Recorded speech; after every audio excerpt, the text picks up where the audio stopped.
Hello. Today we're here with my good friend Damon on Conversations with Chris. So, Damon, what brings you into Acropolis today? I was driving a Jeep, actually, Of course. and that's what brought me in, the Jeep. Oh, okay. But if you're asking as to the purpose of my visit, I was just stopping by to say hello to people and had a little time to kill. And since I hate time, I felt like the best weapon to kill it was a game store. Of course. And why do you pick Acropolis over other game stores? Well, the proximity is nice, but I find that Acropolis has a very clean environment, very friendly staff, except for when Tim is grumpy. But that's neither here nor there. Yeah. Tim just hates everything. Very true. But the store is fun. It's well stocked. It's well lit. It definitely isn't in anyone's basement, which is always a plus. Yeah. We are not in a basement. But the store is great. It's a fun place to play games. Always something going on. It's packed up there right now, so it's just a great store to shop. Yeah. What would you say your favorite thing is? It's a tough question. I don't typically rate things hierarchically.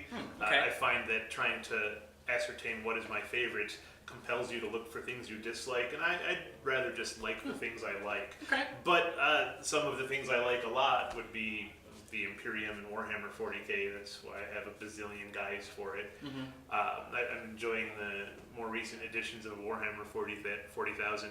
I really like how the game has kind of transitioned, and some people complain that, they just want you to buy more models. And right. To a certain extent, that's kind of true, but... Yeah.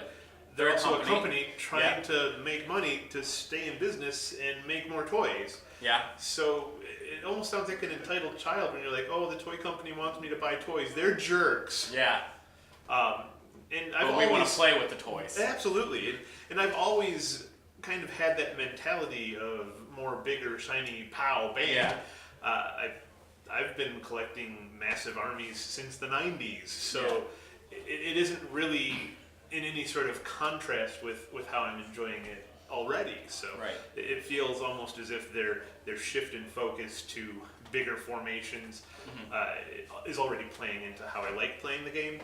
And I just think that, speaking of the formations, the formations really add a sense of narrative to the game. Yeah, I really like the narrative to it. Yeah, one of my favorite things in any kind of a game is a strong sense of a story. Mm-hmm. The rules are still sometimes a little bit choppy, and occasionally they'll even pull you out, but you get that in a lot of games. Yeah. I've invested a lot of time and energy into the universe of Warhammer 40,000, so it's just fun to play the games, and I think the formations add another sense of narrative because it's not just min-max whatever you want, it's these guys are this force on this planet, and I like that. Yeah. That's why I'm running a narrative campaign for it too. Yep. So. Every Saturday. Except for this Saturday. Saturday. But pickup games, yeah. Yeah. Okay. Soon the Titans will return to whatever the Forge World is called. Yes. I have no idea. I don't know either. It's on a piece of paper that's not here. All right. Well, I think that's about it. Thank you. Thank you, Chris. That was quite the conversation. With Chris.